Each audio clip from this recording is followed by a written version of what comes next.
Hello बच्चों, केम छो? जय स्वामीनारायण।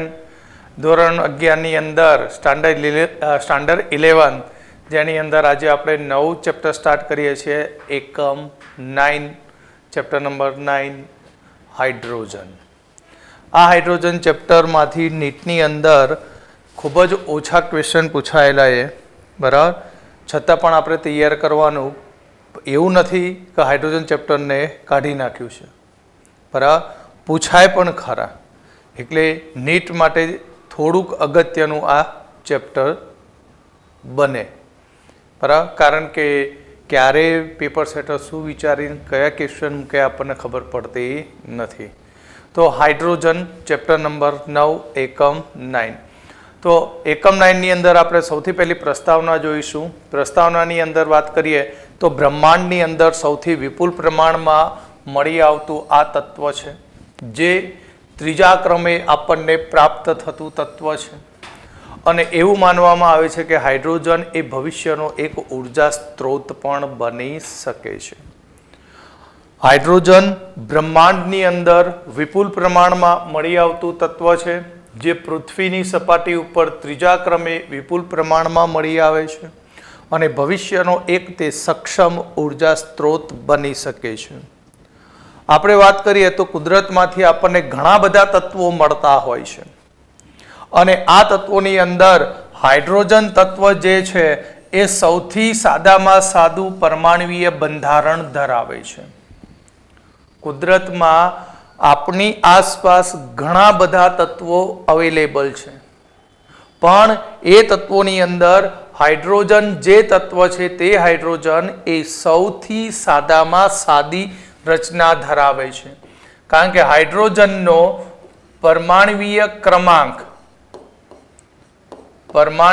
ક્રમાંક 1 છે. એટલે હાઇડ્રોજનની અંદર પ્રોટોનની સંખ્યા 1 અને ઇલેક્ટ્રોનની સંખ્યા 1 હોય છે.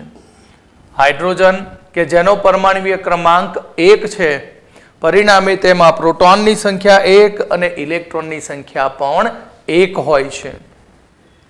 આગળ વધીએ તો કુદરતની અંદર હાઇડ્રોજન H સ્વરૂપે નથી મળતો.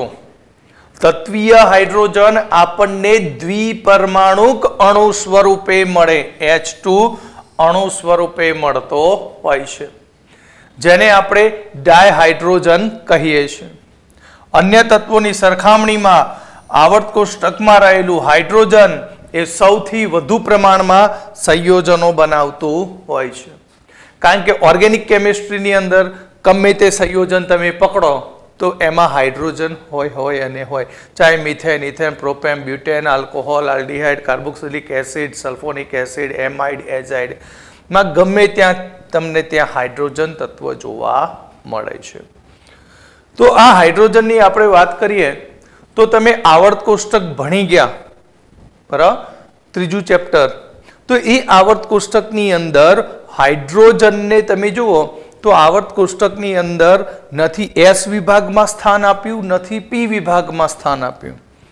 આવર્ત કોષ્ટકની મધ્યમાં H ને દર્શાવવામાં આવેલો છે. એટલે હાઇડ્રોજનનું સ્થાન એ આવર્ત કોષ્ટકમાં આજે પણ એક ચર્ચાનો વિષય બનતો હોય છે. હાઇડ્રોજન માટે કોઈ ચોક્કસ સમૂહ નક્કી થયો નથી. તો આપણે ફર્સ્ટ સ્ટાર્ટ કરીએ હાઇડ્રોજનની ઇલેક્ટ્રોન રચના. હાઇડ્રોજનની ઇલેક્ટ્રોન રચના 1s1 પ્રકારની છે. 1s1 તો તમે જાણો છો S વિભાગની અંદર આવેલો પ્રથમ સમૂહ કયો? સમૂહ 1, આલ્કલી ધાતુ તત્વ. આ આલ્કલી ધાતુ તત્વની ઇલેક્ટ્રોન રચના જે NS1 પ્રકારની છે. એટલે હાઇડ્રોજનની ઇલેક્ટ્રોન રચના 1s1, બાહ્ય કક્ષામાં 1 ઇલેક્ટ્રોન, સમૂહ 1 ના તત્વોની બાહ્ય કક્ષામાં પણ 1 ઇલેક્ટ્રોન. માટે આપણે હાઇડ્રોજનને ચલો લઈ જઈશું ક્યાં? સમૂહ 1 માં. સમૂહ 1 એટલે આલ્કલી ધાતુ તત્વો. માટે સમૂહ 1 ના તત્વો સહેલાઈથી 1 ઇલેક્ટ્રોન ગુમાવી દે. કારણ કે અષ્ટક બનાવવું હોય તો 7 ઇલેક્ટ્રોન જોઈએ, પણ 1 ઇલેક્ટ્રોન ગુમાવીને નિષ્ક્રિય વાયુ જેવી રચના મેળવી શકે. તો આલ્કલી ધાતુઓ જેમ એક ઇલેક્ટ્રોન સહેલાઈથી ગુમાવીને Li+, Na+, K+ બનાવે છે, તે જ રીતે હાઇડ્રોજન તત્વ પણ એક ઇલેક્ટ્રોન સહેલાઈથી ગુમાવીને તે H+ બનાવતો હોય છે.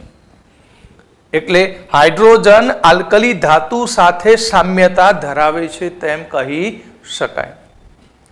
બીજું કે આલ્કલી ધાતુ એ સ્થાયી ઓક્સાઇડ, પેરોક્સાઇડ, હેલાઇડ અને સલ્ફાઇડ બનાવે.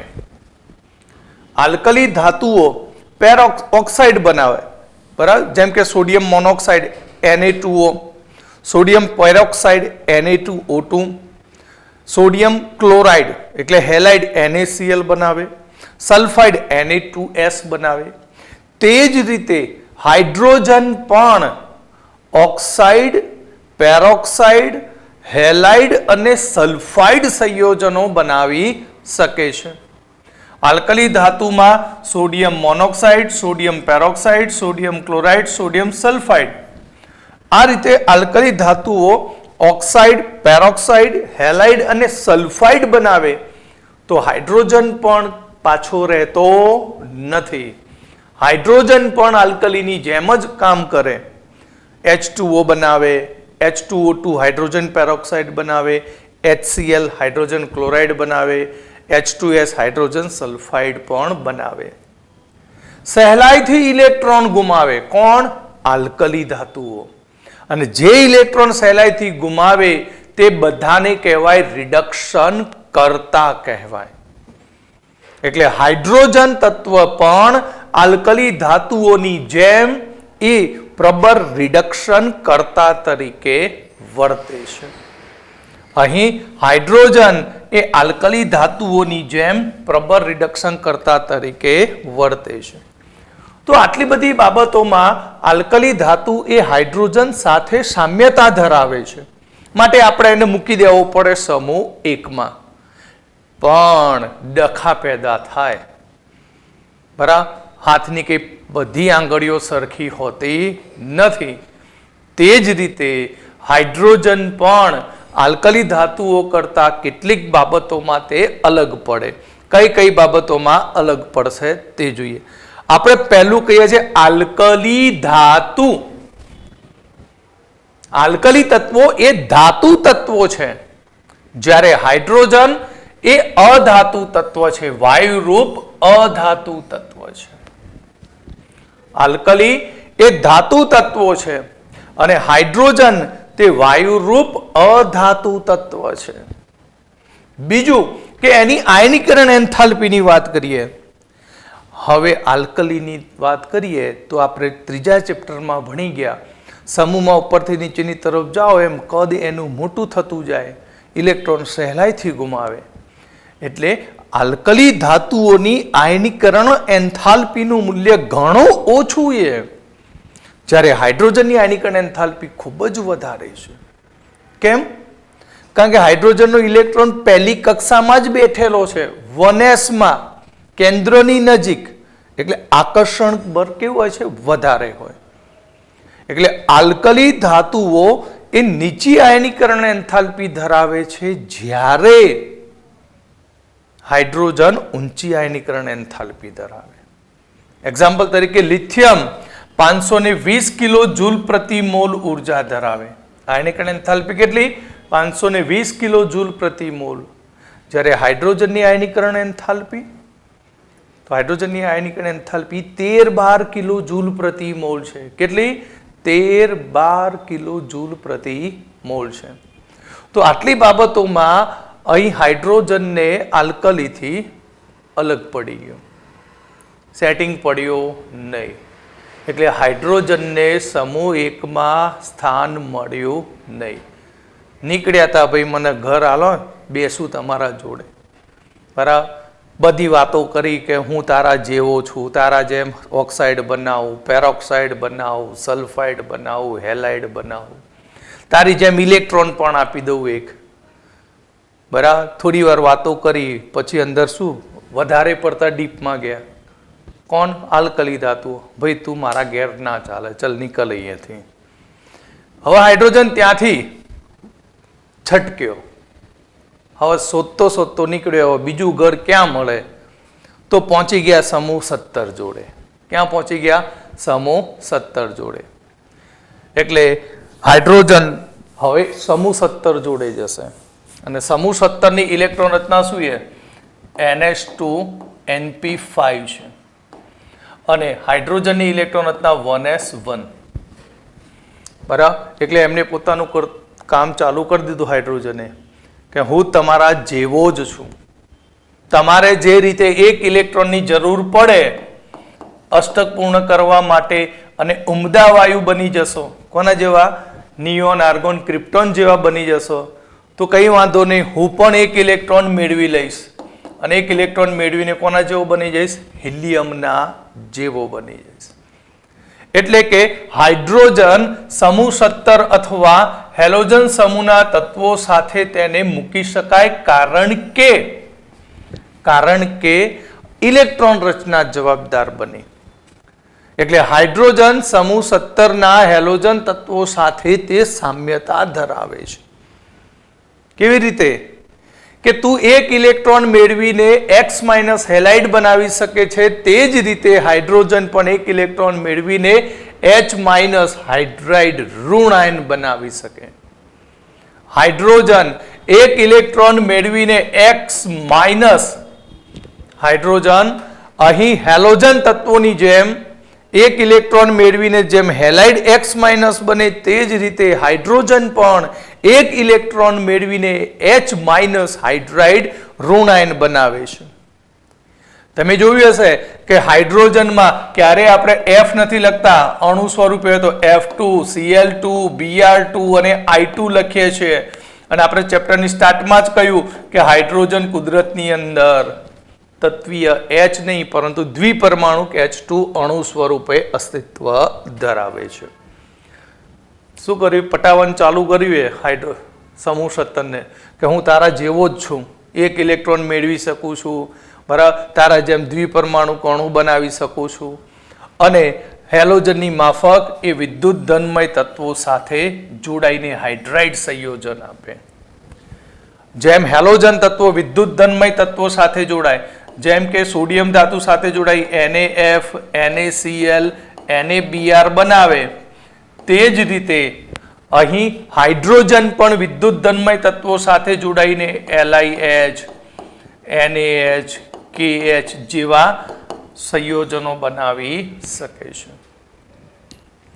અહીં આપણે કહ્યું કે હાઇડ્રોજનની આયનીકરણ એન્થાલ્પીનું મૂલ્ય ખૂબ જ વધારે છે, તો હેલોજન તત્વોની પણ આયનીકરણ એન્થાલ્પીનું મૂલ્ય પણ કેવું છે? ઘણું ઊંચું છે.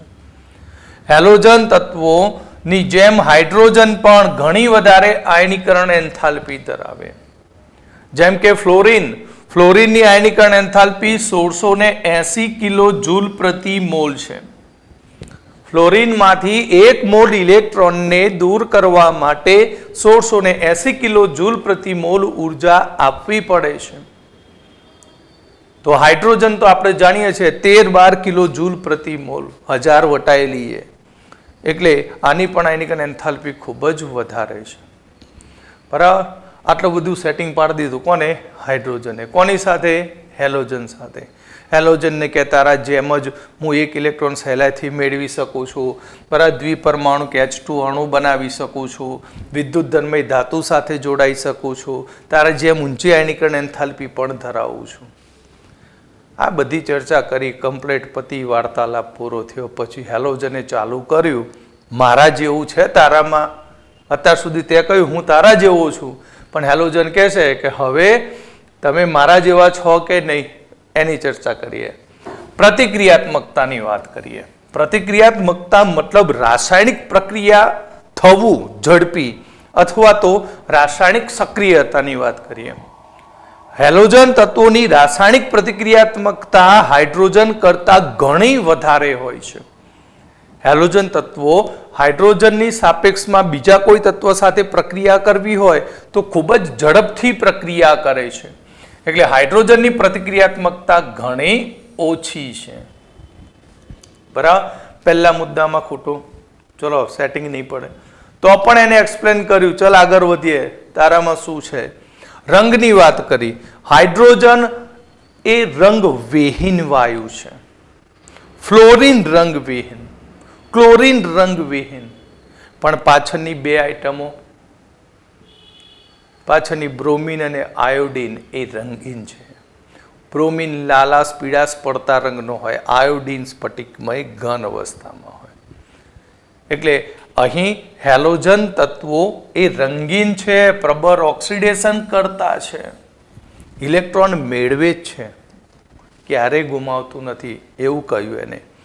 એટલે હેલોજન તત્વો રંગીન, પ્રબળ ઓક્સિડેશન કરતા, જ્યારે હાઇડ્રોજન પ્રબળ રિડક્શન કરતા છે, ફક્ત પ્રબળ રિડક્શન કરતા છે. આમ કેટલીક બાબતોમાં હાઇડ્રોજન આપણે જોયું કે આલ્કલી ધાતુને મળતું આવે છે અને હેલોજન જેવા અધાતુ તત્વોને મળતું આવે છે. પણ કેટલીક બાબતોમાં તે અન્ય બાબતોમાં જુદું પણ પડતું હોય છે. આથી હાઇડ્રોજનને આપણે આજે પણ એનું સ્થાન અનિશ્ચિત માનીએ છીએ. નથી તેને સમૂહ 1નો ગણવામાં આવતો કે નથી તેને સમૂહ 17નો ગણવામાં આવતો. પણ આવર્ત કોષ્ટકની અંદર તેને 17 પ્રથમ અને 17મા સમૂહને બદલે આવર્ત કોષ્ટકની અંદર પ્રથમ આવર્તની અંદર મધ્યમાં દર્શાવવામાં આવે છે. એટલે આની અંદરથી ઘણા બધા MCQ બની શકે. બરાબર. હેલોજન સાથેની સરખામણી, આલ્કલી સાથેની સરખામણી, આલ્કલી ધાતુથી અલગ પડવું, હેલોજનથી અલગ પડવું, તો એ આખા ટોપિકમાંથી તમને ઘણા બધા નીટ માટે નાના નાના MCQ મળી શકે છે. તો હવે આપણે હાઇડ્રોજનના પ્રાપ્તિ સ્થાનની વાત કરીએ. હાઇડ્રોજનનું પ્રાપ્તિ સ્થાન તો આપણે કહ્યું કે બ્રહ્માંડની અંદર વિપુલ પ્રમાણમાં મળી આવતું તત્વ છે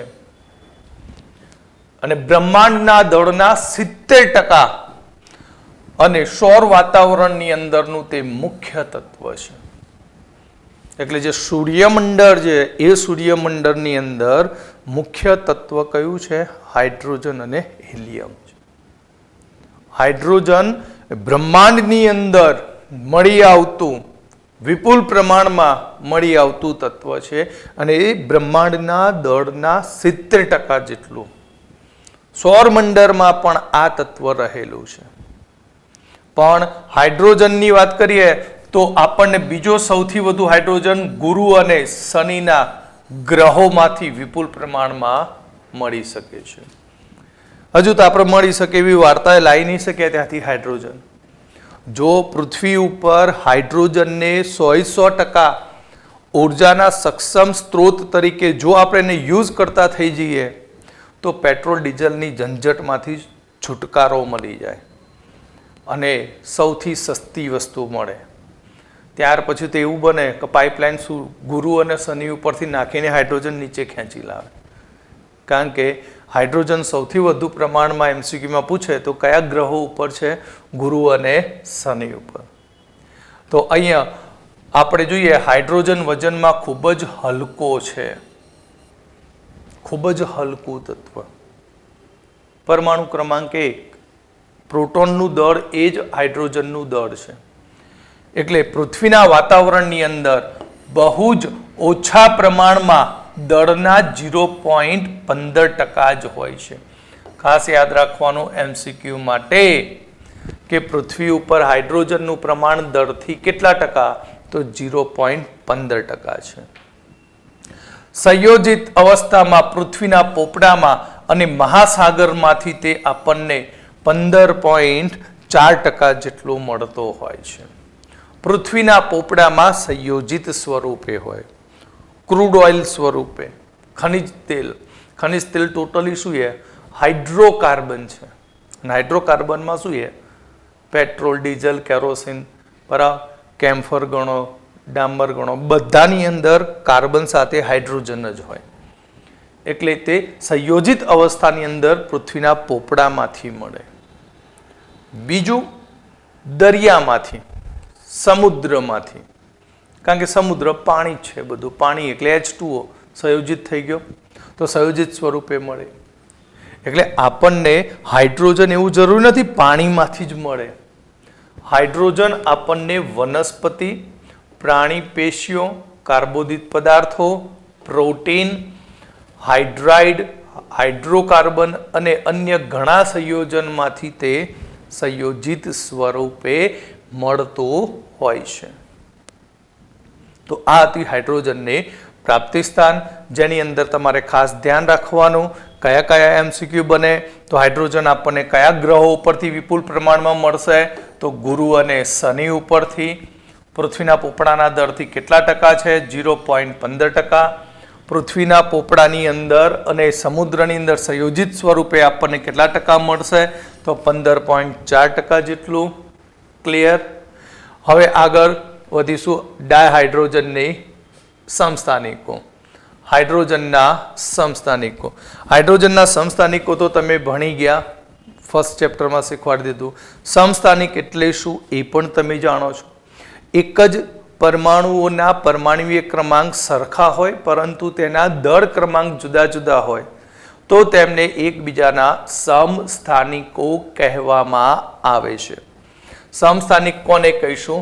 કે પરમાણુય ક્રમાંક સમાન હોય પરંતુ તેમના પરમાણુય ભારાંક, દળ ક્રમાંક જુદા જુદા હોય તો તેમને એકબીજાના સમસ્થાનિકો કહેવામાં આવે છે. હાઇડ્રોજનના 3 સમસ્થાનિકો છે: પ્રોટિયમ, ડ્યુટેરિયમ અને ટ્રિટિયમ. હાઇડ્રોજનના 3 સમસ્થાનિકો છે: પ્રોટિયમ, ડ્યુટેરિયમ અને ટ્રિટિયમ. પ્રોટિયમને 1H1 વડે દર્શાવવામાં આવે છે. ડ્યુટેરિયમને 1H2 અથવા તો D વડે દર્શાવાય છે. ટ્રિટિયમને 1H3 વડે અથવા તો T વડે દર્શાવવામાં આવે છે.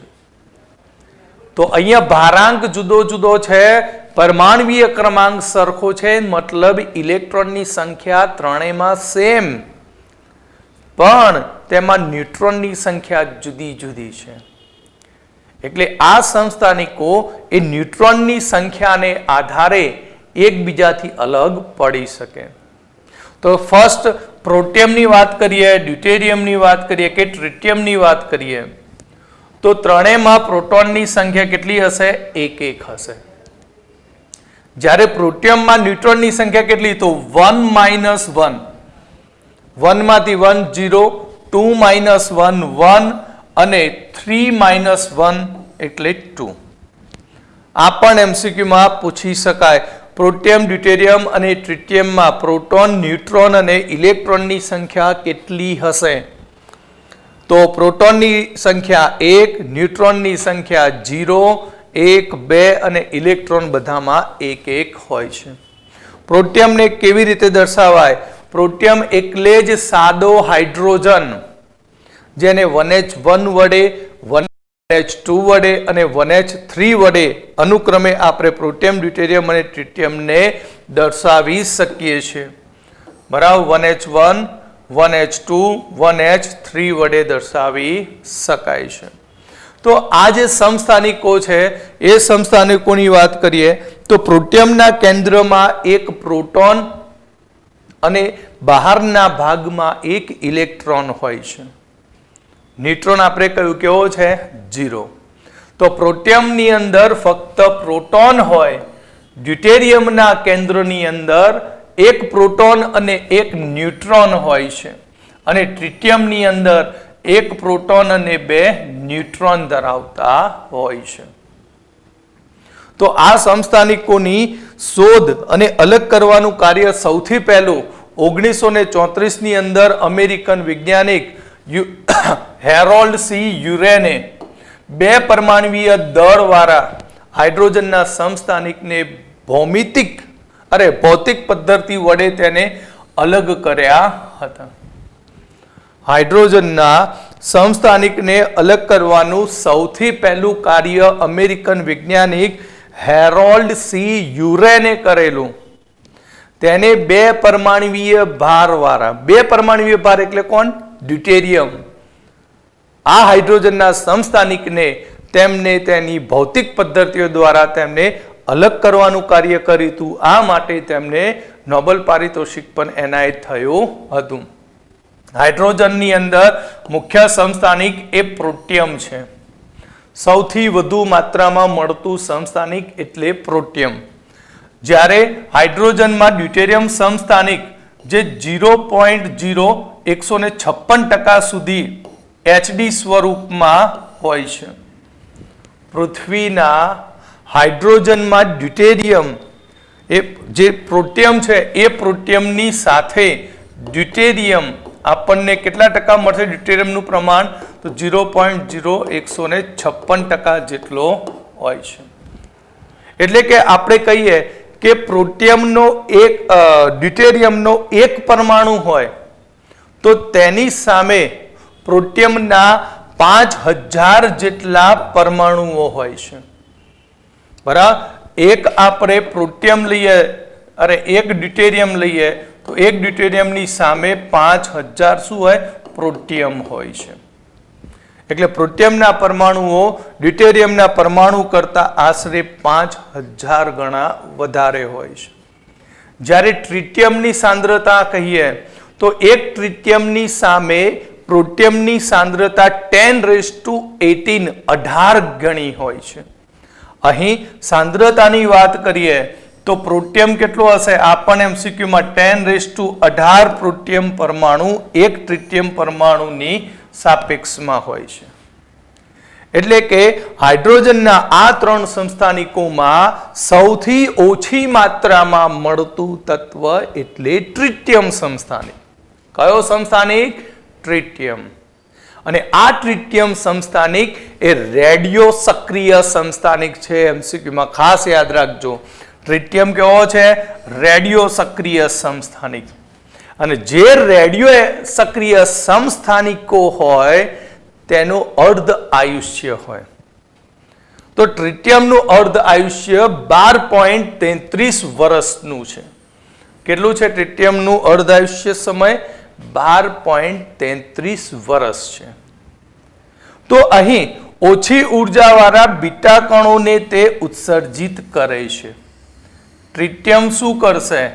ઓછી ઉર્જાવાળા બીટા કણોનું ઉત્સર્જન કરતો હોય છે. એટલે હાઇડ્રોજનના ટોટલ 3 સમસ્થાનિક પ્રોટિયમ, ડ્યુટેરિયમ અને ટ્રિટિયમ. પ્રોટિયમને 1H1 વડે, ડ્યુટેરિયમને 1H2 વડે, ટ્રિટિયમને 1H3 વડે દર્શાવાય.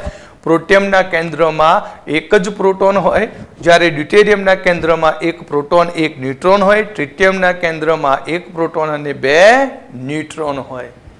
ઇલેક્ટ્રોનની સંખ્યા ત્રણેયમાં સરખી જ હોય છે. એટલે રાસાયણિક ગુણધર્મ ત્રણેયના કેવા હોય? સરખા હોય. તેમના પ્રચુરતા પ્રમાણ પણ તમારે યાદ રાખવાનું. બરાબર? અહીંયા પૃથ્વીની અંદર હાઇડ્રોજન સાથે ડ્યુટેરિયમનું પ્રમાણ 0.0156% હોય. એટલે કે કુદરતની અંદર અહીંયા 5000 પ્રોટિયમના પરમાણુની સામે 5000 પ્રોટિયમ પરમાણુની સામે એક જ ડ્યુટેરિયમ હોય છે. સાંદ્રતાની દ્રષ્ટિએ આપણે વાત કરીએ ટ્રિટિયમ તો એક ટ્રિટિયમની સામે પ્રોટિયમની સાંદ્રતા 1018 પ્રોટિયમ હોય છે.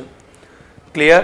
જેમાં ટ્રિટિયમ એ રેડિયો સક્રિય તત્વ છે જેનું અર્ધ આયુષ્ય સમય એ 12.33 વર્ષ છે અને બીટા કણનું ઉત્સર્જન કરે છે.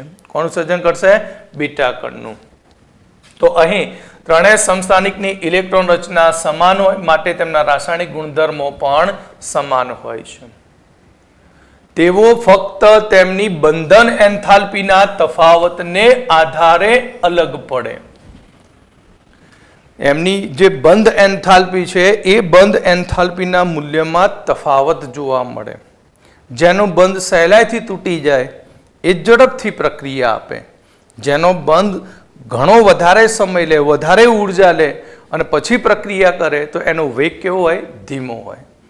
એટલે પ્રોટિયમ, ડ્યુટેરિયમ અને ટ્રિટિયમને તેમની પ્રક્રિયા વેગના તફાવતને આધારે અલગ પડે અને બંધન ઉર્જાના તફાવતને આધારે અલગ પડે. બીજું, તેમના દળના તફાવતને આધારે પણ તેઓ અલગ પડી શકે છે. એકનું દળ 1, 2 અને 3 એમના દળ ક્રમાંક છે. તો બંધન એન્થાલ્પીની વાત કરીએ તો પ્રોટિયમની બંધન એન્થાલ્પી 435.88 કિલો જૂલ પ્રતિ મોલ છે અને ડ્યુટેરિયમની બંધન એન્થાલ્પી 443.35 કિલો જૂલ પ્રતિ મોલ છે. ટ્રિટિયમની બંધન એન્થાલ્પી હજુ સુધી આપણને મળી નથી. ઓકે, તો હવે નેક્સ્ટ ટોપિક આપણે જોઈએ હાઇડ્રોજનની બનાવટ. હાઇડ્રોજનની બનાવટ બે રીતે, એક પ્રયોગશાળાની અંદર હાઇડ્રોજન બનાવવાની રીત અને બીજું છે ઔદ્યોગિક રીતે બનાવવાની રીત. તો સૌથી પહેલું પ્રયોગશાળામાં હાઇડ્રોજન વાયુ મેળવવાની રીત. સાવ સહેલું છે. કોઈ પણ સક્રિય ધાતુ હોય, બરાબર, કોઈ પણ સંક્રાંતિ ધાતુ લો અથવા તો સક્રિય ધાતુ, તો કોઈ પણ સંક્રાંતિ ધાતુની મંદ HCl સાથે અથવા તો મંદ સલ્ફ્યુરિક એસિડ સાથે પ્રક્રિયા કરવામાં આવે તો H2 વાયુ ઉત્પન્ન થાય. અને જો આપણે આલ્કલી સાથે પ્રક્રિયા કરીએ તો પણ H2 વાયુ ઉત્પન્ન થતો હોય છે. તો પ્રયોગશાળાની અંદર હાઇડ્રોજન વાયુ મેળવવા માટે આપણે પસંદ કરી ઝિંક ધાતુ. ઝિંકની મંદ હાઇડ્રોક્લોરિક એસિડ અથવા તો મંદ સલ્ફ્યુરિક એસિડ સાથે પ્રક્રિયા કરતા ઝિંક ક્લોરાઇડ બને અને હાઇડ્રોજન વાયુ મુક્ત થાય. એ જ પ્રમાણે ઝિંકની મંદ સલ્ફ્યુરિક એસિડ સાથે પ્રક્રિયા કરીએ તો ઝિંક સલ્ફેટ અને H2 વાયુ મુક્ત થાય છે. એટલે સામાન્ય રીતે આપણે એસિડ સાથે પ્રક્રિયા કરતા હોય તો એસિડમાંથી H+ મળે. એટલે ઝિંકની સૌથી પહેલા 2H+ સાથે પ્રક્રિયા થાય. કેટલા H+ છે? 2 પ્લસ 2 છે એટલે એને ઇલેક્ટ્રોનની જરૂર કેટલી પડી? 2 ની. 1H1 તો 2H 2 ઇલેક્ટ્રોન. એટલે ઝિંક ધાતુ શું કરશે? 2 ઇલેક્ટ્રોન આપી દેશે અને 2 ઇલેક્ટ્રોન આપી અને બની જશે પોતે Zn+2 અને H2 વાયુ મુક્ત થશે. એટલે આપણે HCl સાથેની પ્રક્રિયા લખીએ તો Zn+2HCl, તો આમાંથી H2 વાયુ દૂર થશે અને બનશે ZnCl2. Zn+H2SO4, તો અહીંયાથી H2 વાયુ દૂર થશે અને SO4 જોડાઈ જશે Zn સાથે અને બની જશે ZnSO4. આ જ પ્રમાણે આલ્કલી સાથે પણ કેવો આલ્કલી લેવાનો? જલીય અને સાંદ્ર આલ્કલી સાથે પ્રક્રિયા કરો તો પણ આપણને શું મળશે નિપજ તરીકે? હાઇડ્રોજન વાયુ. તો Zn+2NaOH, તો 2NaZn અને અહીંયાથી નીકળશે H2O, બરાબર. તો અહીંયા મળશે Na2ZnO2, સોડિયમ ઝિંકેટ મળતો હોય છે અને દૂર થશે H2 વાયુ. તો આ થઈ પ્રયોગશાળામાં ડાયહાઇડ્રોજન વાયુ મેળવવા માટેની રીત. હવે આપણે ઇન્ડસ્ટ્રીની વાત કરીએ કે વેપારી ધોરણે તેનું આપણે શું કરીશું? ઉત્પાદન. તો તેમાં પહેલી રીત પાણીનું વિદ્યુત વિભાજન કરવાનું. શું કરવાનું? પાણીનું વિદ્યુત વિભાજન. શુદ્ધ પાણીનું વિદ્યુત વિભાજન થોડુંક મુશ્કેલ હોય અને એસિડિક માધ્યમમાં અથવા બેઝિક માધ્યમમાં પાણીનું વિદ્યુત વિભાજન ઝડપી થાય. તો આપણે શું કરવાનું? એક બીકરની અંદર અથવા સિમ્પલ સમજવા માટે આ રીતે બીકરમાં અહીંયા આપણે પાણી લેવાનું અને એ પાણીની અંદર થોડાક ટીપા નાખવાના સલ્ફ્યુરિક એસિડના, મંદ સલ્ફ્યુરિક એસિડના. પછી પ્લેટિનમના વિદ્યુત ધ્રુવો ગોઠવી અને એનું શું કરવાનું? વિદ્યુત વિભાજન કરીશું. વિદ્યુત વિભાજન કરીશું તો પાણીમાં H+ અને OH- હોય, બરાબર. તો H+OH- એ વિરુદ્ધ વિદ્યુત ધ્રુવો પર ગતિ કરે, બરાબર. સપોઝ આ ઋણ હોય તો ધન આની તરફ આવશે અને આ ધન હોય તો OH આની તરફ. પરિણામે અહીંયાથી હાઇડ્રોજન વાયુ ઉત્પન્ન થશે, અહીંયાથી ઓક્સિજન વાયુ. એટલે કે જો આપણે પ્લેટિનમના વિદ્યુત ધ્રુવ વડે એસિડિક પાણીનું વિદ્યુત વિભાજન કરવામાં આવે તો આપણને બે નિપજ મળે, ડાયહાઇડ્રોજન વાયુ અને ઓક્સિજન વાયુ પણ મળે. તો 2H2O લિક્વિડ વિદ્યુત વિભાજન કરીએ અલ્પ પ્રમાણમાં એસિડ કે બેઝની મદદથી તો મળશે H2 gas plus O2 gas. પણ જો આપણે શુદ્ધ ડાયહાઇડ્રોજન વાયુ મેળવવો હોય તો બેરિયમ હાઇડ્રોક્સાઇડનું વિદ્યુત વિભાજન કરવામાં આવે છે. કોના વડે? ખાસ યાદ રાખજો, નિકલના વિદ્યુત ધ્રુવ વડે. નિકલના વિદ્યુત ધ્રુવો લઈ આગળ જે તે આકૃતિ બનાવી તે રીતે એ નિકલના વિદ્યુત ધ્રુવોની વચ્ચે આપણે ગરમ બેરિયમ હાઇડ્રોક્સાઇડ લઈએ અને પછી વિદ્યુત વિભાજન કરીએ તો અતિ શુદ્ધતાવાળો 99.95% શુદ્ધતા ધરાવતો ડાયહાઇડ્રોજન વાયુ મળે છે. તો બે રીત થઈ. પહેલી રીત, પ્લેટિનમના વિદ્યુત ધ્રુવો વડે એસિડિક પાણીનું વિદ્યુત વિભાજન કરતા આપણને ડાયહાઇડ્રોજન વાયુ મળે છે. બીજું, નિકલના વિદ્યુત ધ્રુવો વચ્ચે જલીય બેરિયમ અને ગરમ બેરિયમ હાઇડ્રોક્સાઇડનું વિદ્યુત વિભાજન કરવાથી 99.95% શુદ્ધતા ધરાવતો ડાયહાઇડ્રોજન વાયુ મળે છે. ત્યાર પછી ત્રીજી રીતની અંદર ક્ષારયુક્ત પાણી, દરિયાનું પાણી જેને બ્રાઇન દ્રાવણ કહેવામાં આવે છે. તો બ્રાઇન દ્રાવણ એટલે NaCl નું સાંદ્ર દ્રાવણ. તો Na gives, તેમાંથી મળશે લિક્વિડ aqueous, Na aqueous, તો Na plus aqueous plus Cl minus aqueous. તો હવે વિદ્યુત વિભાજન કરીએ એટલે અહીંયા આપણે વિદ્યુત ધ્રુવો મૂકેલા હોય છે, બરાબર, અને એ વિદ્યુત ધ્રુવો મૂકી અને તેની અંદર આપણે વિદ્યુત પ્રવાહ પસાર કરીએ. આ માઇનસ એટલે કે એનોડ અને આ પ્લસ એટલે કે કેથોડ. તો Na પ્લસ Cl માઇનસ ક્યાં જાય? એનોડ પર. Na પ્લસ કેથોડ પર. એટલે અહીંયા વિદ્યુત વિભાજન થશે. વિદ્યુત વિભાજન થશે એટલે એનોડ પર Cl માઇનસ જશે. કેટલા? 2 લખીએ બેલેન્સ માટે. અને Cl માઇનસ 2 ઇલેક્ટ્રોન વધારાના જે છે એ ગુમાવી દેશે અને ક્લોરીન વાયુ બનાવશે, +2 ઇલેક્ટ્રોન માઇનસ છૂટવું પડશે. જલીય દ્રાવણ છે દરિયાનું પાણી, તો કેથોડ પર શું થશે? Na પ્લસ જશે ખરો, પણ કેથોડ પ્લસ Na પ્લસનું રિડક્શન થતું નથી. Cl ઇલેક્ટ્રોન ગુમાવ્યા માટે કઈ પ્રક્રિયા થઈ? ઓક્સિડેશન. તો કેથોડ પર Na પ્લસનું રિડક્શન નહીં થાય, પણ કોનું થશે? પાણીનું. તો 2H2O ગુમાવેલા 2 ઇલેક્ટ્રોન પાણી મેળવશે. 2 ઇલેક્ટ્રોન માઇનસ gives, છૂટું પડશે H2 gas plus 2OH minus gas છૂટો પડે, 2OH માઇનસ aqueous છૂટું પડશે. તો આ સમીકરણ ઉપરથી કહી શકીએ કે જ્યારે બ્રાઇનના દ્રાવણનું વિદ્યુત વિભાજન કરવામાં આવે તો એનોડ પર ક્લોરીન વાયુ, MCQ માં યાદ રાખજો, બ્રાઇનના દ્રાવણનું વિદ્યુત વિભાજન કરવાથી એનોડ પર ક્લોરીન વાયુ અને કેથોડ પર હાઇડ્રોજન વાયુ મુક્ત થાય છે.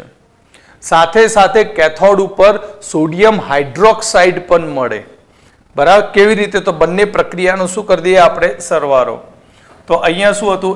Na અને આ Cl, તો અહીંયા આપણે રાખીશું 2Na, 2 લીધેલા ને ઉપર, એટલે 2Na plus aqueous plus 2Cl minus aqueous plus જોડે આવ્યું 2H2O લિક્વિડ, સામે 2 ઇલેક્ટ્રોન કેન્સલ આઉટ થયા તો મળ્યું Cl2 gas plus H2 gas plus OH minus plus 2Na plus એમના એમ પડ્યો રહેશે બેલેન્સમાં.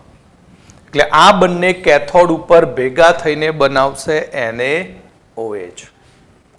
તો આ રીતે આપણને અહીં ઓક્સિડેશન રિડક્શન પ્રક્રિયા થવાથી એનોડ પર ક્લોરીન વાયુ અને કેથોડ પર હાઇડ્રોજન વાયુ મળે છે. ઓકે, તો અહીંયા આપણે પ્રક્રિયા લખી સમજાય તે પ્રમાણે એનોડ ઉપર 2Cl give Cl2 gas plus 2 electron minus. Cathode પર Na નું રિડક્શન થશે નહીં, એટલે કેથોડ ઉપર Na આવીને પડ્યો રહે. કેથોડ પર Na રિડક્શન પામતો નથી. Na કેથોડ પર રિડક્શન પામતો નથી. પરિણામે બંને પ્રક્રિયાનો સરવાળો કરીશું ત્યારે Na એમનેમ દ્રાવણમાં હશે અને આ બે સંયોજિત થશે અને કેથોડ ઉપર બનાવશે સોડિયમ હાઇડ્રોક્સાઇડ NaOH. અને આ બંને નિપજો આપણને કેથોડ ઉપર H2 અને એનોડ ઉપર ક્લોરીન વાયુ મળશે. ત્યાર પછી એ બોસ પ્રવિધિ. બોસ પ્રવિધિની અંદર હાઇડ્રોકાર્બન કે કોકને આશરે 1270 કેલ્વિન તાપમાને Fe અથવા નિકલ ઉદ્દીપકની હાજરીમાં પાણીની બાષ્પ સાથે ગરમ કરતા હાઇડ્રોજન વાયુ મળે છે. હાઇડ્રોકાર્બન અથવા તો કોલસો, બરાબર, પ્રાણીજ કોલસો અથવા તો પથ્થર કોલસો, ગમે તે કોલસો હોય, તો એ કોલસાને 1270 કેલ્વિન તાપમાને Fe અથવા નિકલ ઉદ્દીપકની હાજરીમાં પાણીની બાષ્પ સાથે ગરમ કરવામાં આવે તો ડાયહાઇડ્રોજન વાયુ મળે છે. કોઈ પણ હાઇડ્રોકાર્બન કહ્યું તો ઉદાહરણ તરીકે CnH2n+2 આલ્કેન. CnH2n+2 alkane. આલ્કેનની આપણે પાણી સાથે બાષ્પ સાથે 1270 કેલ્વિન તાપમાને નિકલની હાજરીમાં ગરમ કરીએ તો કાર્બન મોનોક્સાઇડ શું મળશે આપણને? Carbon monoxide plus 2n+1 H2O મળશે. 2n+1 શું મળશે? H2O. ઉદાહરણ તરીકે આલ્કેનમાં આપણે અહીંયા લઈએ મિથેન. શું લઈએ? મિથેન. મિથેનની પાણીની ગેસ, પાણીની બાષ્પ સાથે 1270 કેલ્વિન તાપમાને નિકલ ઉદ્દીપકની હાજરીમાં ગરમ કરીએ તો CO ગેસ પ્લસ H2 ગેસનું શું મળશે આપણને? મિશ્રણ મળશે. યાદ રાખજો ખાસ, હાઇડ્રોકાર્બન અથવા તો કોકને 1270 કેલ્વિન તાપમાને આયન અથવા નિકલ ઉદ્દીપકની હાજરીમાં પાણીની બાષ્પ સાથે ગરમ કરવામાં આવે તો બે નિપજ મુખ્ય મળે, કાર્બન મોનોક્સાઇડ અને હાઇડ્રોજન વાયુ. તો કાર્બન મોનોક્સાઇડ અને હાઇડ્રોજન વાયુના મિશ્રણને આપણે જળવાયુ કહેવામાં આવે છે. કાર્બન મોનોક્સાઇડ અને હાઇડ્રોજન વાયુના મિશ્રણને કહેવાય જળવાયુ. આ જળવાયુનો ઉપયોગ ક્યાં થાય? તો કાર્બન મોનોક્સાઇડ અને હાઇડ્રોજન વાયુના મિશ્રણને જળવાયુ કહે છે, જેનો ઉપયોગ મિથેનોલની બનાવટમાં અને બીજા અનેક હાઇડ્રોકાર્બન સંયોજનોના સંશ્લેષણમાં તેનો ઉપયોગ થાય છે. તેથી આ સંશ્લેષિત વાયુને સીન ગેસ કહેવામાં આવે છે. MCQમાં યાદ રાખવાનું, સીન ગેસ કોને કહેવાય? તો સીન ગેસ કોને કહીશું? કાર્બન મોનોક્સાઇડ પ્લસ H2 ના મિશ્રણને જળવાયુ કે જેની મદદથી મિથેનોલ, મિથેનોઇક એસિડ, બરાબર, મિથેનોલ, બીજા હાઇડ્રોકાર્બન મિથેન વગેરેનું સંશ્લેષણ કરી શકાય છે. કઈ કઈ આઈટમ બનાવી શકાય? મિથેનોલ, બરાબર, CH3OH, મિથેનોલ, બરાબર, HCHO, મિથેનોલ, ત્યાર પછી CH4 મિથેન જેવા હાઇડ્રોકાર્બન બનાવી શકાય, માટે તેને સીન ગેસ કહેવામાં આવે છે. તો હાલમાં આ જળવાયુ એટલે કે સીન ગેસ આપણને ક્યાંથી મળે? તો આખા ગામનો ગટરનો કચરો જ્યાં ભેગો થતો હોય ત્યાં સુએજમાંથી સિનગેસ મળે. બીજું, લાકડાનો બારીક ભૂકો હોય ત્યાંથી સિનગેસ મળે. સિનગેસ ક્યાંથી મળશે? તો સુએજમાંથી મળશે. લાકડાના બારીક ભૂકામાંથી, લાકડાના ટુકડામાંથી અને સમાચાર પત્રના કાગળમાંથી સિનગેસ મેળવી શકાય છે. કોલસામાંથી સિનગેસ બનાવવામાં આવે તો તેને કોલ ગેસિફિકેશન કહેવામાં આવે છે. એમસીક્યુમાં યાદ રાખજો, કોલ ગેસિફિકેશન કોને કહેવાય? કે જળવાયુની બનાવટ જો કોલસામાંથી કરવામાં આવે તો તેને કોલ ગેસિફિકેશન કહે છે. સિનગેસની બનાવટ કોલસામાંથી, કોકમાંથી કરવામાં આવે તો તેને કહીશું કોલ ગેસિફિકેશન કહેવામાં આવે છે. તો અહીં કોલ, કાર્બન સોલિડને પાણીની બાષ્પ સાથે, આ શું છે? કોક છે. શું છે? કોક. કોકને પાણી સાથે આપણે ગરમ કરીએ 1273 કેલ્વિન તાપમાને તો કાર્બન મોનોક્સાઇડ પ્લસ H2 ગેસનું મિશ્રણ મળે, જેને કહેવાય સિન ગેસ કહેવામાં આવે છે. તો આયન ક્રોમેટ ઉદ્દીપકની હાજરીમાં સિન ગેસ, આયન ક્રોમેટ, બરાબર, આયન ક્રોમેટ Fe Cr2O 7 અથવા Fe CrO4, આયન ક્રોમેટ ની હાજરીમાં સિન ગેસના મિશ્રણના કાર્બન મોનોક્સાઇડની પાણી સાથે પ્રક્રિયા કરીએ, વરાળ સાથે, તો ડાયહાઇડ્રોજનનું ઉત્પાદન વધારી શકાય. એટલે અહીંયા જે કાર્બન મોનોક્સાઇડ મળ્યો એ કાર્બન મોનોક્સાઇડને આયન ક્રોમેટ ઉદ્દીપકની હાજરીમાં ફરીથી પાણીની વરાળ સાથે ગરમ કરીએ તો કાર્બન ડાયોક્સાઇડ વાયુ છૂટો પડશે અને H2 વાયુ ઉત્પન્ન થાય. એટલે આપણે ડાયહાઇડ્રોજનનું ઉત્પાદન વધારી શકાય. આ પ્રક્રિયાને જળવાયુ સ્થાનાંતર પ્રક્રિયા કહેવામાં આવે છે. આ પ્રક્રિયાને જળવાયુ સ્થાનાંતર પ્રક્રિયા કહે છે. આ જળવાયુને સોડિયમ આર્સેનાઇટના દ્રાવણમાંથી પસાર કરી અને કાર્બન ડાયોક્સાઇડ દૂર કરવામાં આવે છે. એટલે હવે અહીંયા કાર્બન ડાયોક્સાઇડ અને શું ઉત્પન્ન થયો? H2 વાયુ. તો CO2 ને દૂર કરવા માટે આપણે હવે કોની સાથે પ્રક્રિયા કરીશું? શામાંથી પસાર કરીશું? સોડિયમ આર્સેનાઇટમાંથી. અને સોડિયમ આર્સેનાઇટમાંથી પસાર કરવામાં આવે તો કાર્બન ડાયોક્સાઇડ દૂર થાય અને આપણને પ્યોર હાઇડ્રોજન વાયુ મળે. પાંચમી બનાવટ મિથેનોલમાંથી.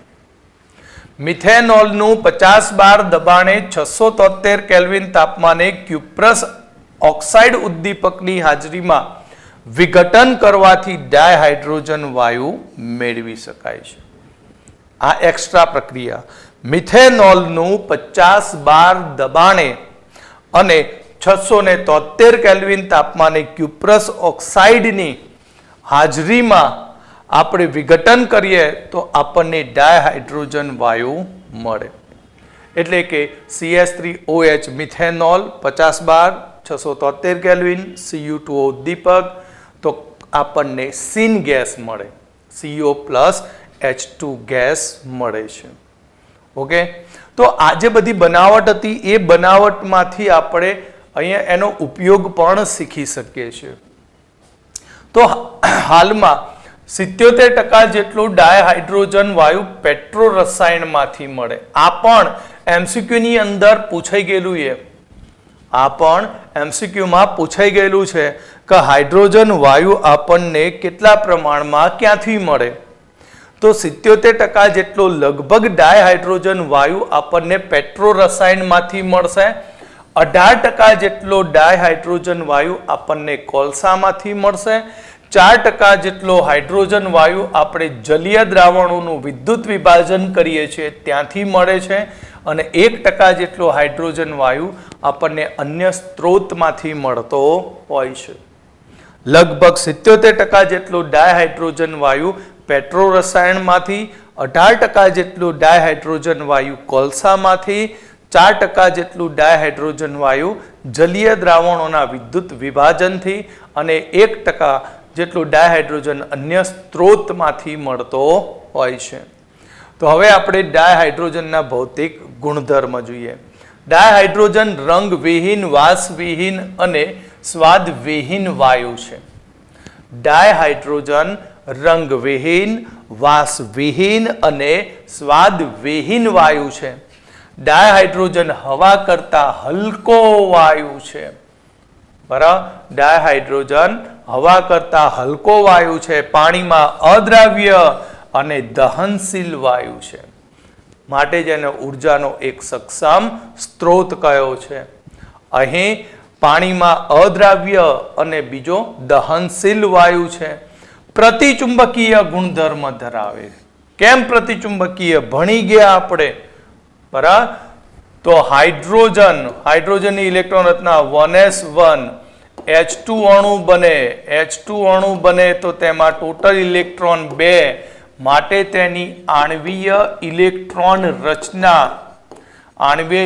રચના યાદ છે, સિગ્મા 1s2 અને સિગ્મા સ્ટાર 1s0 છે. આને કહેવાય NB, આને કહેવાય Na.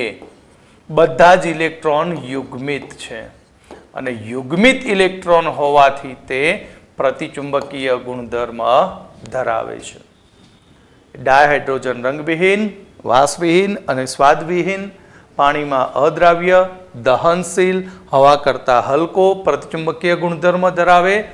તેનું રિડક્શન પોટેન્શિયલ અને ઓક્સિડેશન પોટેન્શિયલની વાત કરીએ તો 0.0 વોલ્ટ IUPAC દ્વારા સ્વીકારવામાં આવેલો છે.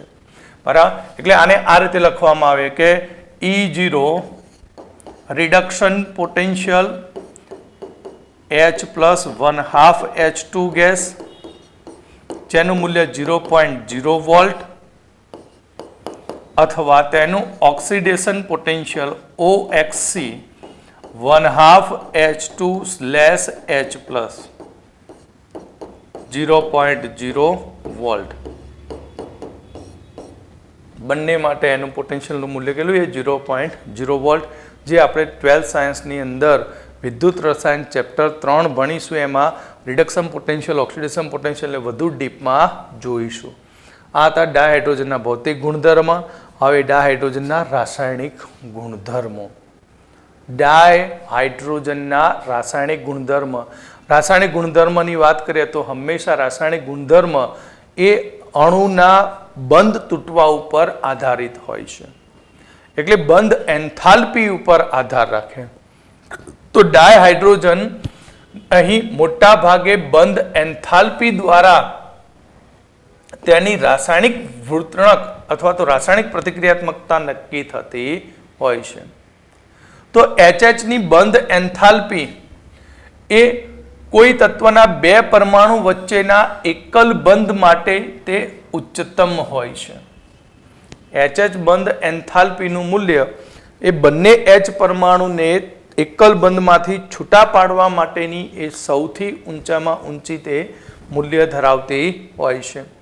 ડાયહાઇડ્રોજનનું વાત કરીએ તો ખાસ MCQ માટે યાદ રાખજો, 2000 કેલ્વિન તાપમાને તેનું જો આપણે વિયોજન કરીએ, H2 અણુનું H બોન્ડ H આપણે તોડીએ કેટલા કેલ્વિને? 2000 કેલ્વિને, તો તેમાંથી H મળશે આપણને પરમાણુ, પણ તેની માત્રા 0.081% જ હોય. બાકી બધું H2 જ હોય. બાકી બધું શું રહે? H2 જ રહે. ઓકે, સમજણ પડી? 2000 કેલ્વિને માત્ર આપણને H2 ના વિયોજનથી 0.081% હાઇડ્રોજન મળશે અને 5000 કેલ્વિન તાપમાને તે વધીને તેનું વિયોજન 95.5% સુધી પહોંચી જાય છે.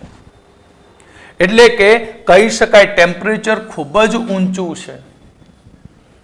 એટલે HH બંધની એન્થાલ્પીનું મૂલ્ય ખૂબ જ ઊંચું હોવાથી આપણે કહી શકીએ કે H2 વાયુ ઓરડાના તાપમાને એ નિષ્ક્રિય હોય છે. HH બંધ એન્થાલ્પીનું મૂલ્ય ઊંચું હોવાને કારણે અહીં ઓરડાના તાપમાને તે નિષ્ક્રિય હોય છે. તો આટલું ટેમ્પરેચર મેળવવું મુશ્કેલ છે, તો આને કેવી રીતે તોડવાનું? તો એક બંધ પાત્રમાં H2 વાયુ ભરવાનો. બંધ પાત્રમાં શું કરવાનું? H2 વાયુ ભરો. પછી તેમાં એનોડ કેથોડના 2 વિદ્યુત ધ્રુવો મૂકી દો અને પછી 2 વિદ્યુત ધ્રુવોમાં વીજ પ્રવાહ પસાર કરી અને બંને વિદ્યુત ધ્રુવોને ભેગા કરો. બરાબર? આ એનોડ છે અને આ કેથોડ. કેથોડ અને એનોડને બંનેને એક સાથે આમ જોડવાના. તો તમને ખબર છે કે જ્યારે ઇલેક્ટ્રિસિટી પસાર થતી હોય વીજ પ્રવાહ અને 2 છેડા ભેગા કરે તો શું થાય? એકદમ સ્પાર્કિંગ થાય. અને એ સ્પાર્ક થાય ત્યારે હીટ ખૂબ જ ઊંચી હોય છે, ગરમી.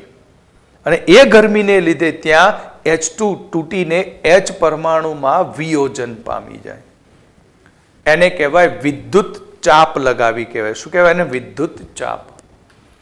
અથવા તો પારજાંબલી કિરણો એની ઉપર આપાત કરો અને ગરમ કરો તો પણ H2 અણુ તૂટીને H પરમાણુમાં વિયોજન પામે. એટલે વિદ્યુત ચાપ અથવા પારજાંબલી કિરણો દ્વારા ઊંચા તાપમાને પરમાણ્વીય હાઇડ્રોજનનું ઉત્પાદન થાય છે. કારણ કે પ્રક્રિયા કરવા માટે હાઇડ્રોજન પરમાણુની જરૂર પડે. તો અહીંયા હાઇડ્રોજન પરમાણુ હોય તો હાઇડ્રોજનની ઇલેક્ટ્રોન રચના શું થશે? 1s1 અને s માં એક જ ઇલેક્ટ્રોન છે, માટે તે અર્ધપૂર્ણ રચના ધરાવે છે. અને અર્ધપૂર્ણ હોવાથી બીજા જોડે ઇલેક્ટ્રોનની ભાગીદારી પણ કરી શકે અથવા ઇલેક્ટ્રોન મેળવી પણ શકે અથવા ઇલેક્ટ્રોન ગુમાવી પણ શકે.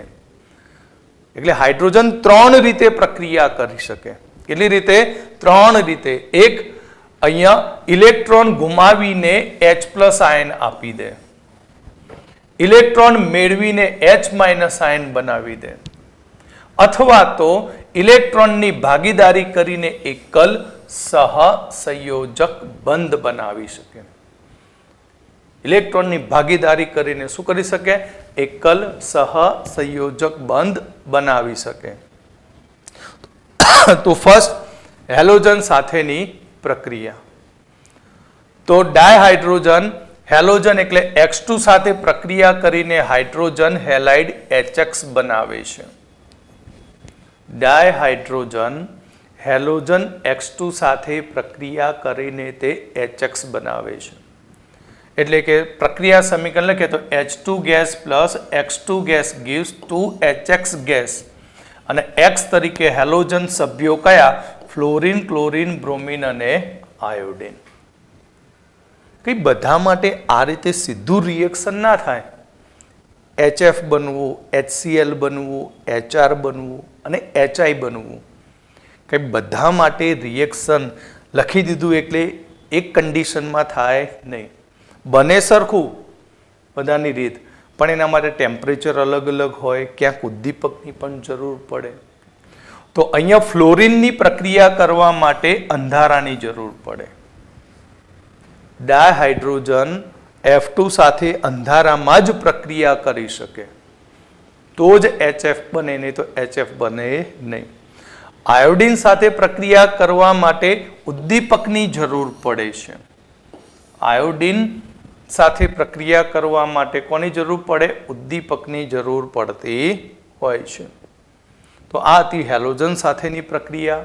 ડાયહાઇડ્રોજન હેલોજન X2 સાથે પ્રક્રિયા કરીને હાઇડ્રોજન હેલાઇડ HX બનાવે.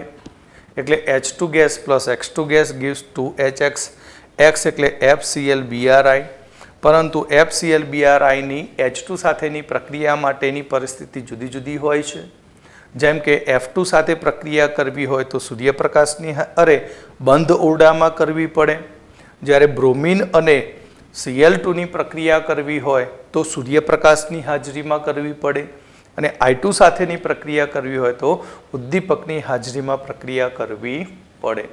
Br2Cl2 માટે શું જોઈએ? સૂર્યપ્રકાશ. ઓકે, તો હવે આપણે બીજી ડાયઓક્સિજન સાથેની પ્રક્રિયા. તમે જાણો છો હાઇડ્રોજન ઓક્સિજન સાથે પ્રક્રિયા કરે તો શું ઉત્પન્ન થાય? પાણી, H2O. શું ઉત્પન્ન થશે? H2O બનાવે. અને આ પ્રક્રિયા ઉષ્માક્ષેપક પ્રક્રિયા છે, કારણ કે હાઇડ્રોજન દહનશીલ છે. હવે હાઇડ્રોજન દહનશીલ હોય અને ઓક્સિજન સાથે પ્રક્રિયા કરે તો દહનશીલ અને ઓક્સિજન પાછો દહન પોષક બને, એટલે પ્રક્રિયા થઈને H2O બને, સાથે સાથે ઉર્જાનું ઉત્સર્જન કરે, માટે પ્રક્રિયા ઉષ્માક્ષેપક પ્રક્રિયા છે.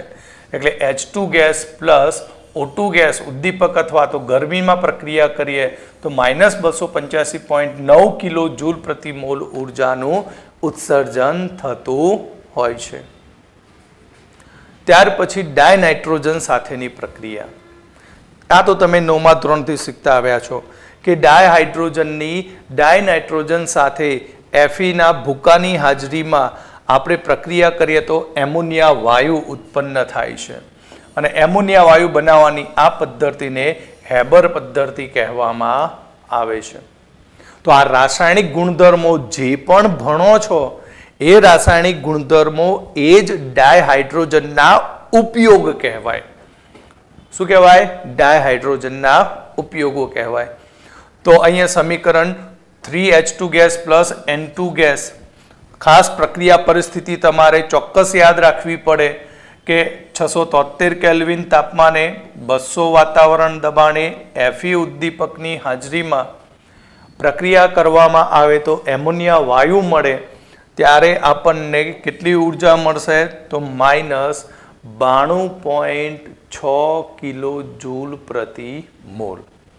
ઓકે, તો હેબર વિધિ દ્વારા એમોનિયાના ઉત્પાદનમાં ડાયહાઇડ્રોજન વાયુનો ઉપયોગ થાય છે. ધાતુ સાથેની પ્રક્રિયા.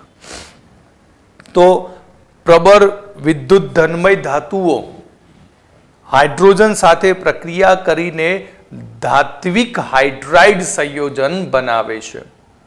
એટલે ડાયહાઇડ્રોજન ઊંચા તાપમાને પ્રબળ વિદ્યુતમય ધાતુઓ સાથે ઊંચા તાપમાને સંયોજાઈને અનુવર્તીય ધાતુના હાઇડ્રાઇડ બનાવે છે.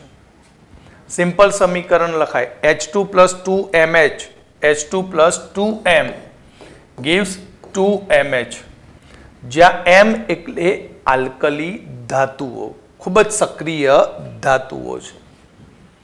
તો અહીંયા બીજું ધાતુ આયન અને ધાતુ ઓક્સાઇડ સાથેની પ્રક્રિયા. ધાતુ આયન અને ધાતુ ઓક્સાઇડ સાથેની પ્રક્રિયા. તો ડાયહાઇડ્રોજન કેટલાક ધાતુ આયનોના જલીય દ્રાવણ અથવા તો ધાતુઓના ઓક્સાઇડનું અહીંયા રિડક્શન કરી અને તેનું ધાતુમાં રૂપાંતર કરે છે. ડાયહાઇડ્રોજન જલીય દ્રાવણમાં રહેલા કેટલાક ધાતુ આયનોનું રિડક્શન કરે અને રિડક્શન કરીને તેમાંથી ધાતુ મુક્ત કરે. એક્ઝામ્પલ તરીકે આપણે લખવું હોય તો Fe2+ H2 ગેસ અને આ છે એક્વિયસ. તો હવે H2 આનું રિડક્શન કરી Fe સોલિડ બનાવશે અને પોતે બની જશે 2H+ એક્વિયસ. એ જ પ્રમાણે ધાતુના ઓક્સાઇડ હોય અને તેની હાઇડ્રોજન સાથે પ્રક્રિયા કરીએ તો પણ આપણને ધાતુ રિડક્શન પ્રક્રિયાથી મળે છે. જેમ કે પેલેડિયમ H2 + 2Pd2+, તો પેલેડિયમ ધાતુ મળશે અને H+ માં H2 નું રિડક્શન થશે, ઓક્સિડેશન થશે. Pd+2 નું શું થશે? તો આની ઉપર +2 વીજભાર, આની ઉપર વીજભાર કેટલો છે? 0. તો +2 થી 0 થયું એટલે આ થયું રિડક્શન. જ્યારે અહીંયા છે આ 0, કેવો છે? 0, અને આ બન્યો +1. 0 થી +1 બનવું એનો મતલબ શું કહેવાય? એને ઓક્સિડેશન કહેવાય. શું કહેવાય એને? ઓક્સિડેશન.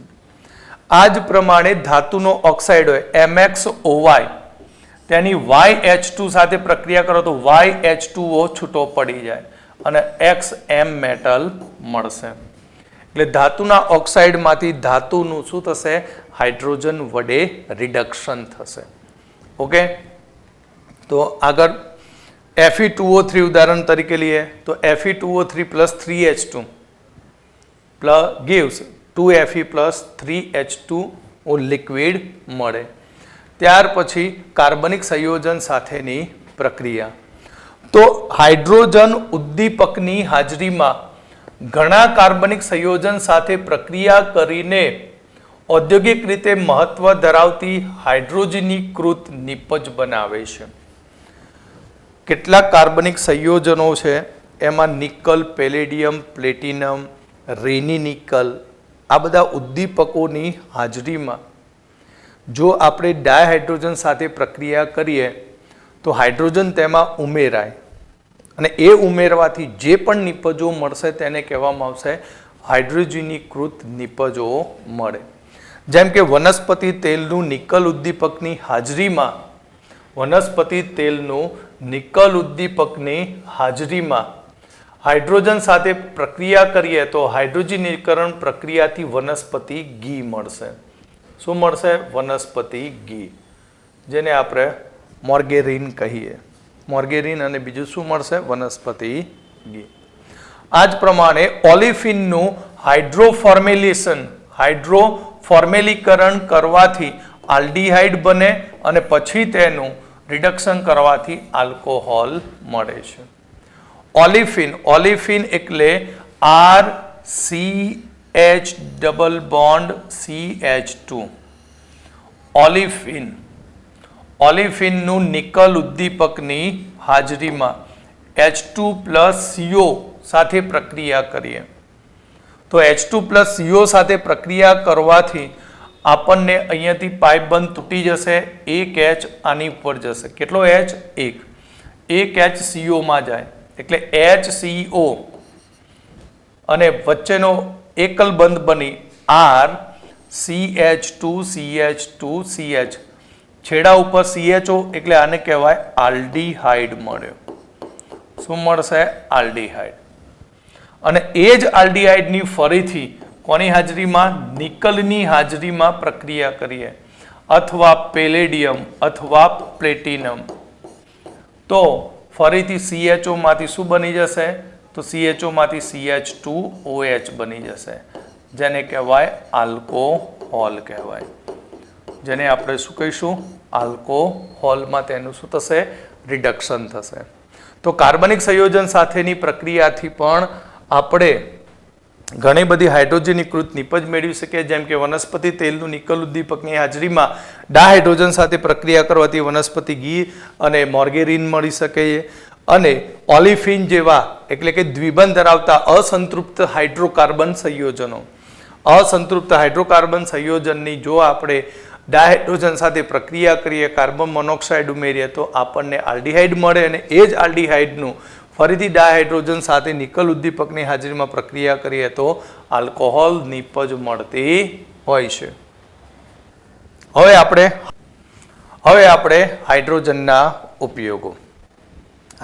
ઉપયોગ જે આગળ રાસાયણિક પ્રક્રિયા ભણી ગયા એ બધાનું મિક્સ કરી દેવાનું. હાઇડ્રોજનના ઉપયોગો. હાઇડ્રોજનનો ઉપયોગ એમોનિયાના ઉત્પાદનમાં થશે. હેબર વિધિની અંદર ડાયહાઇડ્રોજનની મદદથી નાઇટ્રિક એસિડ HNO3 નું ઉત્પાદન કરી શકાય અને બીજું નાઇટ્રોજન યુક્ત ખાતરો બનાવી શકાય. બરાબર. એમોનિયમ નાઇટ્રેટ જેવા યુરિયા ખાતર, એમોનિયમ નાઇટ્રેટ વગેરેના ઉત્પાદનમાં ડાયહાઇડ્રોજનનો ઉપયોગ થાય છે. ડાયહાઇડ્રોજનનો ઉપયોગ એક તો સૌથી પહેલું એમોનિયાના ઉત્પાદનમાં. એમોનિયા મળે તો જ નાઇટ્રિક એસિડ બનાવી શકાય, તો જ એમોનિયાની મદદથી નાઇટ્રોજન યુક્ત ખાતરો બનાવી શકાય. ત્યાર પછી સોયાબીન, કપાસના બીજ વગેરેમાંથી બહુ અસંતૃપ્તિય વનસ્પતિ તેલના હાઇડ્રોજીકરણથી વનસ્પતિ ઘીના બનાવટમાં તેનો ઉપયોગ થાય. સોયાબીનનું તેલ હોય, કપાસના બીજમાંથી મળતું કપાસિયા તેલ, તો એ કપાસિયા તેલ હોય, સોયાબીનનું તેલ હોય, એની અંદર હોય અસંતૃપ્ત ફેટી એસિડ હોય અને એ અસંતૃપ્ત ફેટી એસિડનું નિકલ ઉદ્દીપકની હાજરીમાં હાઇડ્રોજનીકરણ કરવામાં આવે તો વનસ્પતિ તેલમાંથી વનસ્પતિ ઘી બની જાય, જેને આપણે વનસ્પતિ ચરબી કહીશું. બરાબર. એ જ પ્રમાણે કાર્બનિક સંયોજનની બનાવટમાં એટલે કે મિથેનોલની બનાવટમાં તેનો ઉપયોગ થાય છે. એટલે CO+H2 ગેસ કોબાલ્ટ ઉદ્દીપકની હાજરીમાં પ્રક્રિયા કરીએ તો મિથેનોલ મળે છે. એટલે કાર્બનિક સંયોજન જેવા કે મિથેનોલની બનાવટમાં ડાયહાઇડ્રોજનનો ઉપયોગ થાય. બીજું, ધાતુના હાઇડ્રાઇડના ઉત્પાદનમાં તેનો બહોળા પ્રમાણમાં ઉપયોગ થાય. ભણી ગયા ને ધાતુ સાથેની પ્રક્રિયા. ડાયહાઇડ્રોજનને ઊંચા તાપમાને ધાતુ સાથે પ્રક્રિયા કરીને ધાતુના હાઇડ્રાઇડ બનાવી શકાય. બીજું, ડાયહાઇડ્રોજનનો ઉપયોગ કરી હાઇડ્રોજન ક્લોરાઇડ બનાવી શકાય. એટલે કેમિકલ ઇન્ડસ્ટ્રીની અંદર સૌથી વધુ પ્રમાણમાં વપરાતા એસિડ એટલે H એસિડ. H એસિડ મતલબ સલ્ફ્યુરિક એસિડ, હાઇડ્રોક્લોરિક એસિડની બનાવટમાં પણ તેનો ઉપયોગ થાય છે. ત્યાર પછી ધાતુ કર્મ વિધિમાં ભારે ધાતુના ઓક્સાઇડમાંથી ધાતુમાં રિડક્શન કરવા માટે હાઇડ્રોજનનો ઉપયોગ થાય. જે આપણે હમણાં જ ઉદાહરણ ભણ્યા યાદ છે કે Fe2O3 + 3H2 ગેસ, તો તેમાંથી મળશે ઓક્સાઇડના રિડક્શનથી Fe + 3H2O લિક્વિડ. એટલે કે ધાતુના ડાયહાઇડ્રોજન ધાતુ કર્મ વિધિની અંદર, પ્રક્રમ એટલે વિધિ, પ્રવિધિ, બરાબર, જેમાં ધાતુ ઓક્સાઇડનું ધાતુમાં રિડક્શન કરવા માટે તેનો ઉપયોગ થાય. પરમાણ્વીય હાઇડ્રોજનનો ઉપયોગ અહીંયા ઓક્સી એસિટિલિન જ્યોત બનાવવામાં તેનો ઉપયોગ થાય. ઓક્સી હાઇડ્રોજન ટોર્ચની બનાવટમાં, બરાબર. પરમાણ્વીય હાઇડ્રોજન અને ઓક્સી હાઇડ્રોજન જેનો ઉપયોગ ટોર્ચ કાપવાના અને વેલ્ડિંગમાં તેનો ઉપયોગ થાય છે, બરાબર. હાઇડ્રોજન વાયુ ભરેલું સિલિન્ડર હોય, પછી એને સળગાવીએ તો આપણે ગેસ વેલ્ડિંગ કરતા હોય ત્યાં એસિટિલિન વપરાય, બરાબર. કયો વાયુ? એસિટિલિન. પણ મોટી મોટી લોખંડની પ્લેટોનું કટિંગ કરવું હોય તો ત્યાં હાઇડ્રોજન વાયુનો ઉપયોગ થાય. અને વેલ્ડિંગ કરવા માટે, હેવી વેલ્ડિંગ કરવા માટે પણ હાઇડ્રોજનનો ઉપયોગ થાય, બરાબર. એટલે કે પરમાણ્વીય હાઇડ્રોજન અને ઓક્સી હાઇડ્રોજન જે ટોર્ચ કાપવાના અને બીજો ઉપયોગ વેલ્ડિંગમાં તેનો થાય છે. પરમાણ્વીય હાઇડ્રોજન કેવી રીતે મળે એ પણ શીખવાડ્યું. વિદ્યુતીય ચાપ લગાવવાની, બંધ પાત્રમાં ડાયહાઇડ્રોજન વાયુ ભરી અને પછી તેમાં વિદ્યુત ચાપ લગાવો એટલે પરમાણ્વીય હાઇડ્રોજન મળે. એટલે તેના પુનઃ જોડાણથી વેલ્ડિંગ કરવાથી ધાતુઓની સપાટી ઉપર લગભગ 4000 કેલ્વિન જેટલું તાપમાન પેદા થાય છે. પરમાણ્વીય હાઇડ્રોજનના પુનઃ જોડાણથી વેલ્ડિંગ કરવાની જે ધાતુઓ છે એ ધાતુઓની સપાટી ઉપર 4000 કેલ્વિન જેટલું તાપમાન પેદા થાય. એના કારણે ધાતુઓ શું થાય? એકબીજા સાથે એકરસ થઈને જોડાય. જો આપણે કહ્યું કે H2 છે 5000 કેલ્વિને 95.5% જેટલું શું થાય? તૂટીને H પરમાણુ બને. ઉર્જા લઈને પરમાણુ છૂટા પડે ને, કેટલા કેલ્વિને? 5000. હવે એ છૂટા પડેલા પરમાણુ પાછા જોડાય એટલે બંધ બને. તો બંધ બને તો શું થાય? ઉર્જા બહાર ફેંકાય. ત્યારે તેનું ટેમ્પરેચર કેટલું થાય? 4000 કેલ્વિન જેટલું પેદા થાય. એટલે ધાતુની સપાટી એકબીજા સાથે એકરસ બનીને જોડાઈ જાય. બીજું, રોકેટની અંદર બળતણ તરીકે તેનો ઉપયોગ થાય છે. ડાયહાઇડ્રોજનનો ઉપયોગ રોકેટમાં બળતણ તરીકે થાય. બીજું, વિદ્યુત શક્તિ એટલે વિદ્યુત પ્રવાહ, ઇલેક્ટ્રિસિટી, બરાબર, મેળવવા માટે બળતણ કોષની અંદર ડાયહાઇડ્રોજન વાયુનો બળતણ તરીકે ઉપયોગ થાય છે. ડાયહાઇડ્રોજન વાયુનો ઉપયોગ બળતણ કોષમાં વિદ્યુત શક્તિ મેળવવા માટે બળતણ તરીકે તેનો ઉપયોગ થાય છે. બીજું, આપણે વાત કરીએ કે પરંપરાગત અશ્મિગત ઈંધણ અને વિદ્યુત શક્તિની સરખામણીમાં ડાયહાઇડ્રોજનનો ઈંધણ તરીકે ઉપયોગ કરવાથી અનેક લાભ થાય, બરાબર. પરંપરાગત અશ્મિગત ઈંધણ એટલે કે કયો? પ્રાણીજ કોલસો. પ્રાણીજ કોલસાનું દહન કરી થર્મલ પાવર સ્ટેશનની અંદર આપણે શું મેળવી શકીએ? વિદ્યુત શક્તિ મેળવી શકીએ છીએ, બરાબર. પણ હાઇડ્રોજનનો ઉપયોગ કરવાથી બેનિફિટ શું અને પરંપરાગત અશ્મિગત ઈંધણનો ઉપયોગ કરવાથી નુકસાન શું? સિમ્પલ વસ્તુ, ખનિજ કોલસાનું દહન થાય તો તો તેના કારણે શું ઉત્પન્ન થાય? ધુમાડો. બરાબર. ખનિજ કોલસાનું દહન કરી પાણીની વરાળ બનાવવામાં આવશે અને એ વરાળની મદદથી ટર્બાઇન ચલાવવામાં આવે અને એ ટર્બાઇન ચાલે ત્યારે તેમાંથી વિદ્યુત પ્રવાહ ઉત્પન્ન થાય. ત્યારે આપણે 100 કિલો કોલસાનું દહન કર્યું હોય ત્યારે એમાંથી સપોઝ 100 કિલો જૂલ જેટલી ઉર્જા ઉત્પન્ન થઈ હોય, ઉષ્મા ઉર્જા, તો તેમાંથી માત્ર 30 કે 35% જેટલી જ વિદ્યુત ઉર્જા મળે, બાકી બધો ઉષ્માનો શું થઈ જાય? વ્યય થાય.